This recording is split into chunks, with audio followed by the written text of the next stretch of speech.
Good evening and welcome. This is Primetime News on News First. I am Shahin Party. And I'm Arundhati Mudanayaka. As always, we'll start off with a look at tonight's headlines. President decides to revoke all agreements with Avantgarde. Responsibility vested with the Navy. 31 individuals held under the Prevention of Terrorism Act released on bail. Sagala Ratnayaka and DM Swaminathan sworn in to fill the ministerial portfolio left vacant by Tilak Marapana. Mervin Silva summoned to court over the white van controversy. Extraordinary Gazette regarding the amendments to the regulations of the Sports Act published.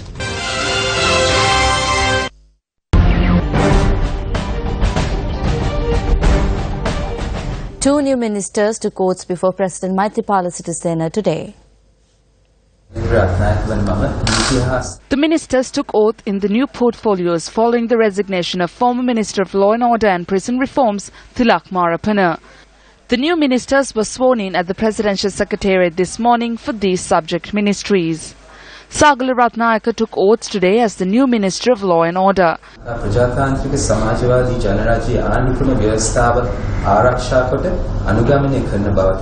He is the Prime Minister's Chief of Staff and also holds the portfolio of Minister of Southern Development.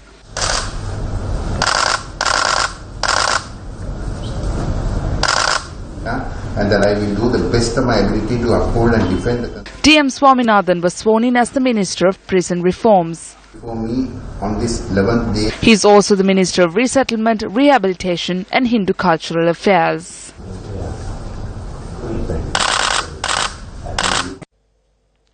Co-Cabinet spokesperson Minister Dr. Rajitha Senaratne says that a decision has been taken to revoke all agreements with Avantgarde and to hand those tasks over to the Sri Lanka Navy.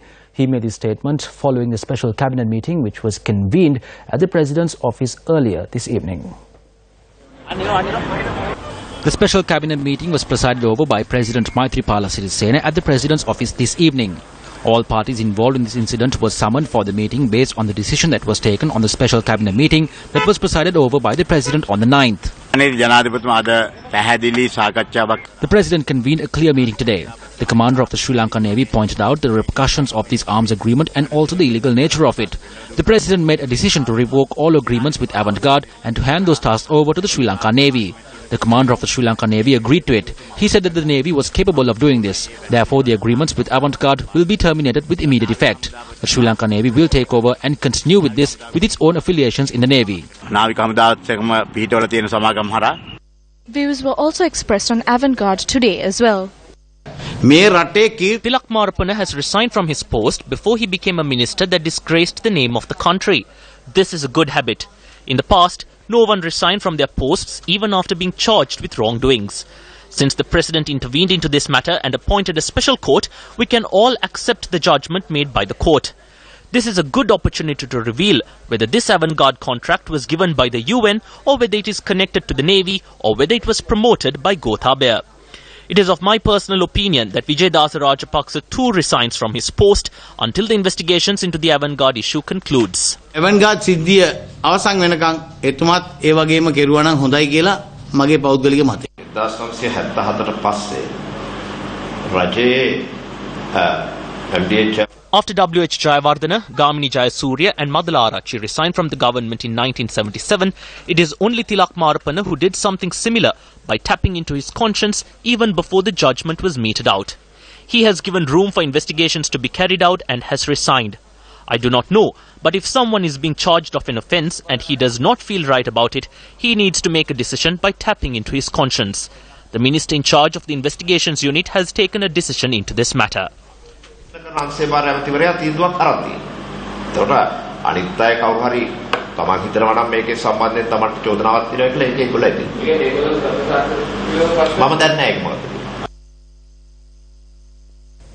The government's current method of operation was criticised at a press conference convened by a group of MPs from the opposition. The first accusation is that the government of Mahinda Rajapaksa had given China the contracts for the construction of expressways. The second accusation is that loans were obtained at high interest rates from the Exim Bank of China. This tender had been provided without calling for tenders. The distance between Kos Inna in Kadawatha to Mirigama is 36 kilometers. A kilometer has been given to the China construction company to be constructed at a cost of 4.48 billion rupees. This is done without calling for tenders. Loans have been obtained at higher interest rates. I am not saying this. It was the subject minister of the government who said this. There is an issue in society. Are these roads being constructed with gold, platinum and diamonds? If fraud and corruption had taken place in the issues surrounding avant-garde, it is the government's duty and responsibility to expose it. What is the most serious issue that came to the fore under this government? The treasury bond issue. Cope summoned the governor of the central bank and he admitted it. He did not even take an oath as a public servant as he is not a Sri Lankan national. A special cabinet meeting was not called for this issue. This is an octambular state of the government that spoke of righteousness. When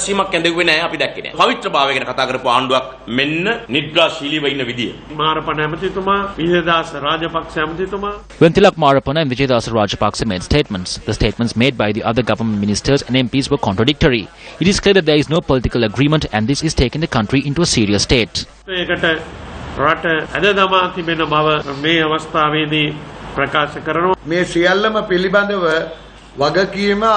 is evident that the Prime Minister is responsible for this matter. Everything is done after consulting the Prime Minister. The ministers are under his supervision. All the ministers and MPs know that he was aware of what took place. The general public and others will be given the opportunity to pay their last respects to the late Most Venerable Maduluwave Sobita Thera until 12 noon tomorrow. Most Venerable Ittapane Dhamma Lankara Thera, the Mahanayaka of Kota Sri Kalyani Samagri Dharma Mahasangha Sabha, said that this decision was taken in order to make preparations for the funeral procession.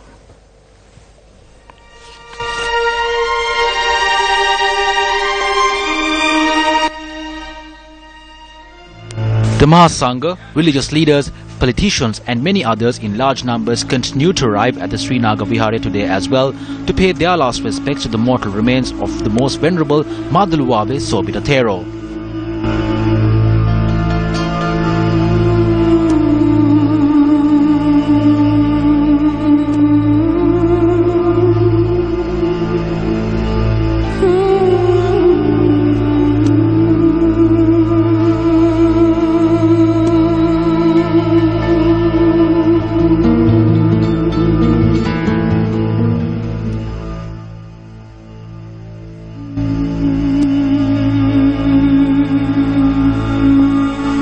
On the 1st of May every year, on the death anniversary of my late husband, the Venerable Thero comes and delivers a sermon to thousands of people. His demise is a great loss to my family and I pray that he attains Nibbana. The funeral will take place tomorrow and it has been declared as a national day of mourning. The Ministry of State Administration has instructed all the state institutions to hoist the national flag at half-mast tomorrow.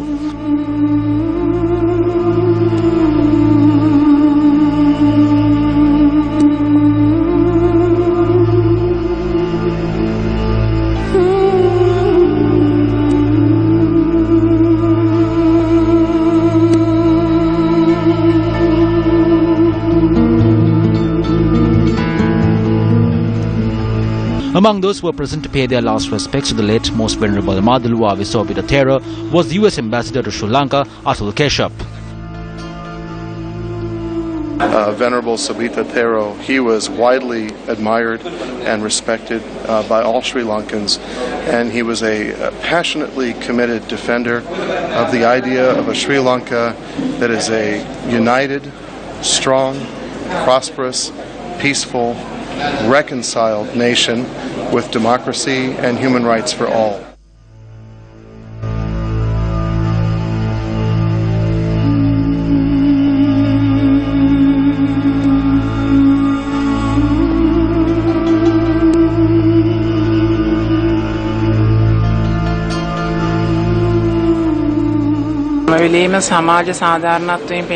He was a Thero who always stood for a just society. He also committed immensely for religious coexistence.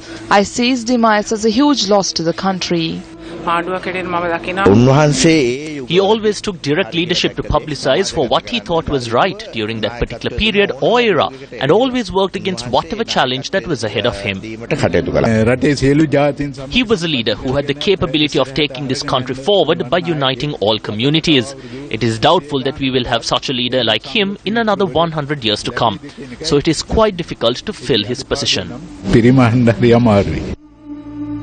The mortal remains will be kept at the Dharmashala Hall at the temple until 12 noon tomorrow, and the funeral of Most Venerable Madhuluwa Sobita Thera is scheduled to be held at the Parliament grounds with full state honours.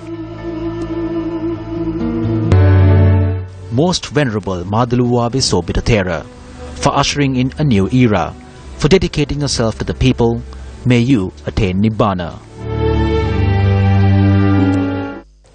The Catholic Bishops' Conference in Sri Lanka, in a message of condolence, says that the late Venerable Madhuluwa Sobita Thera had rendered a great service to the nation by his fearless leadership and the views expressed based on the teachings of Buddhism. The Catholic Bishops' Conference in Sri Lanka says that Most Venerable Madhuluwa Sobita Thera was indeed a blessing to the country.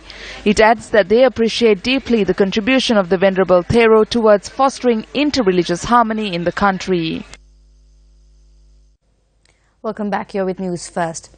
31 suspects who were detained under the Prevention of Terrorism Act were released on bail this evening. They were released on bail after they were produced before Colombo Chief Magistrate Gihan Pilapitiya. 26 suspects who were detained under the Prevention of Terrorism Act were produced before Colombo Chief Magistrate Gihan Pilapitiya and were further remanded until the 24th, as state counsels did not appear in court.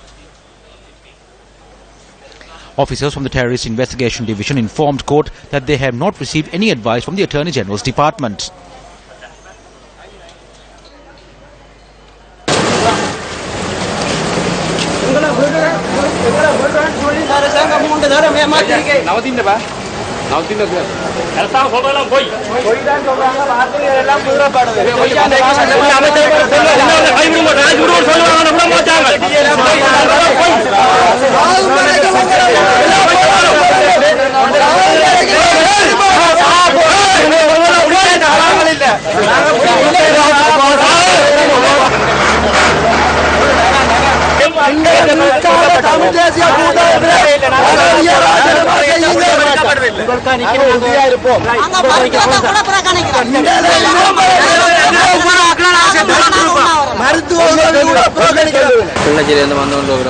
I come here once in every 14 days to see my brother. He is being held under false charges. He is weak because he has fasted.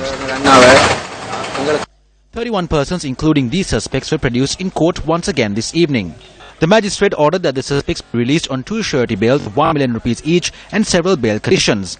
The suspects were ordered to report to the TID once in every 2 weeks and ordered for their overseas travel to be suspended. However, as these suspects failed to find guarantors, they were returned to remand custody.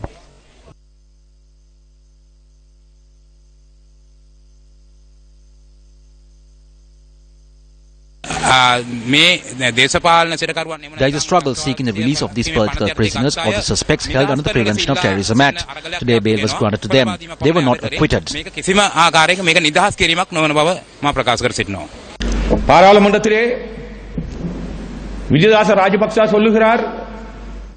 Minister Vijayadasa Rajapaksa said it in Parliament that he will not allow the arrest of Gotabaya Rajapaksa. How can he make such a statement? The Tamil youth have been languishing in prisons for over 2 decades. Arrests are still being made. Such incidents that bring back memories should not take place. You need to find a solution to the national issue. That is what is mentioned in the UN Human Rights Report as well. Chief Minister of the Northern Province, C.V. Vigneswaran, in a statement noted that the failure to provide a permanent solution to the issue of these inmates, even after it has been 6 years since the war ended, is a disappointing situation. He hopes that the government, which came into power with the assistance of the Tamil people to create reconciliation in the country, would provide a solution to the issues of these inmates. Chief Minister Vigneswaran said that the new government has not fulfilled this task as expected. The Chief Minister's statement goes on to note that the Northern Provincial Council would support the protests that have been organised on the 13th in the north and east to support the inmates who are engaged in a fast and seeking the immediate release of all Tamil prisoners. General Secretary of the TULF, V. Ananda Sangari, visited the magazine prison this evening and met with the inmates.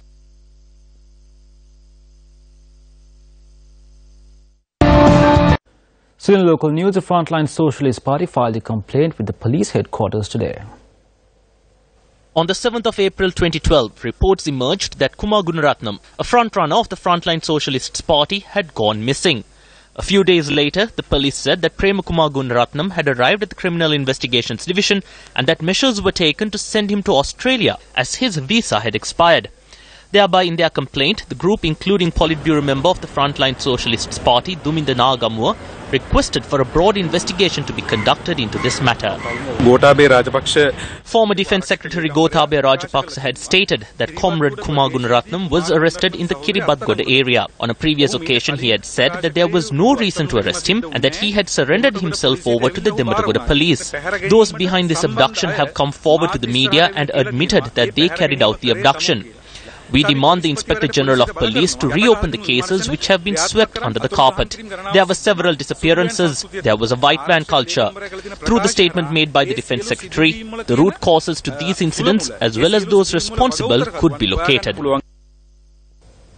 Former Minister Mervin Silva appeared in court today filing a notice that was issued on him by the Colombo Chief Magistrate Court. Now, this was with regard to the information provided to the Criminal Investigations Department over the white van case. Evidence is being recorded at the Magistrates Court over the habeas corpus that was filed at the appeal court with regard to an incident where 3 persons were abducted by white vans from Modura in 2011. Colombo Chief Magistrate Gihan Pelapetia had ordered to summon Mervin Silva to provide evidence if he had any information over the abductions. The Criminal Investigations Department informed court that Mervin Silva had not provided a comprehensive statement of the CID of the matter, but had only provided a short letter. The magistrate ordered the CID to produce all its documents during the next hearing and postpone the hearing to the 26th of January.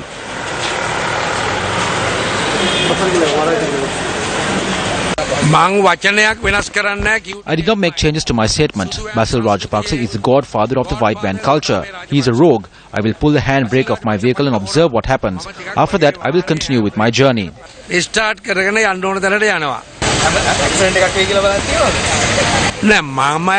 am not afraid of an accident. We are from the south. Parcel targeted me because of his jealousy.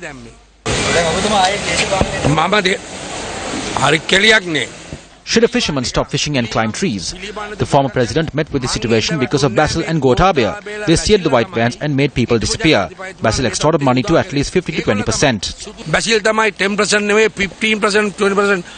10%, An individual who attempted to deliver a parcel through a small window to an inmate detained in a cell at the Hullstop Magistrates Court in Colombo was arrested. Prison guards had observed how an individual who entered the premises of the Judicial Service Commission, which is adjacent to the Magistrates Court, deliver a parcel to an inmate detained at the cell. The prison guards, who were quick to take action, arrested the suspect and carried out a search of the premises. Court ordered to immediately seal off that vent. It needs to be constructed in a manner that the prisoners cannot break through so that illegal material cannot be moved into the cells. Addressing a media briefing today, Minister of Labour and Trade Relations W.D.J. Seneviratne commented on the proposed pension plan for the private sector.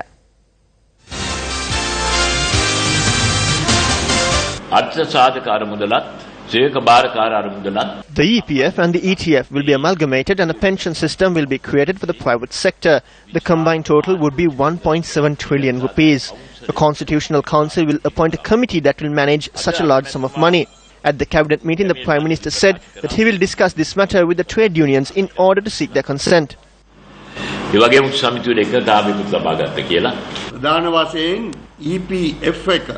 The EPF is monitored by the central bank. The money will be protected only if it is monitored by the central bank. We see this move as one that is taken to cover the shortage of government funds. If such an important move needs to be made, the trade unions have to be consulted. Their views and suggestions need to be sought for this. Pakistani Prime Minister Nawaz Sharif is scheduled to make an official visit to Sri Lanka in the first week of 2016. This announcement was made by the visiting Pakistani Minister for Commerce, Khurram Dazkir Khan, while addressing an event in Colombo yesterday. Both leaders, the President of Sri Lanka and Prime Minister Nawaz Sharif, were of the view that this excellent friendship and positive relationship should move into the 21st century and become a deep economic partnership.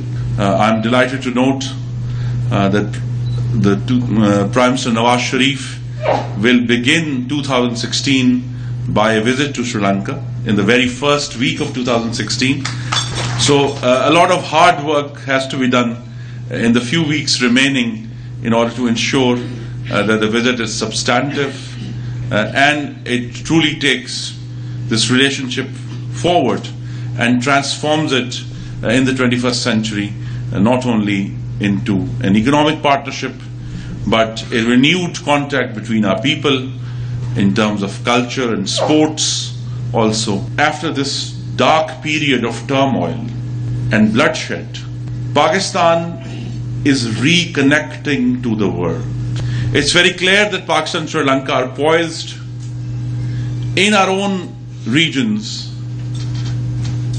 to open doors for each other. Now for News First exclusive interview with Pakistan Minister for Commerce, Engineer Khurram Das Khan. Tune into MTV on Sunday, the 15th of November at 9:30 p.m.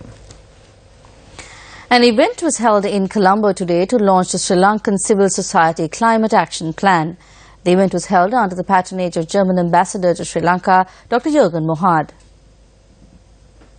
There are many things are happening, not in other places around the world where you see pictures of haze and smoke and polluted air or polluted rivers. No, it's also here in Sri Lanka. We haven't seen the disaster yet, but we had a lot of roads closed in the recent weeks. So whenever nature strikes, it's more fierce than ever before.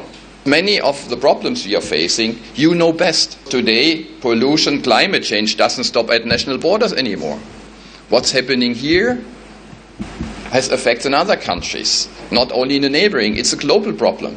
The Civil Society Climate Action Plan was launched by the Embassy of the Federal Republic of Germany in Colombo, together with the Center for Environmental Justice.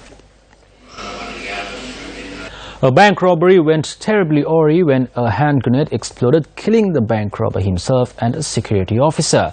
A spokesperson for the Kakirawa hospital said that the bank robber and a security officer who was seriously injured in the explosion were killed. 4 others who were injured in the explosion are receiving treatment at the Kakirawa hospital. The bank robber had entered the bank around 1:30 this afternoon and had attempted to make away with the cash, and at that time the security officer had stepped in to prevent the robbery from happening. According to the police, the bank robber had exploded the grenade at that time. The police added that an investigation is underway.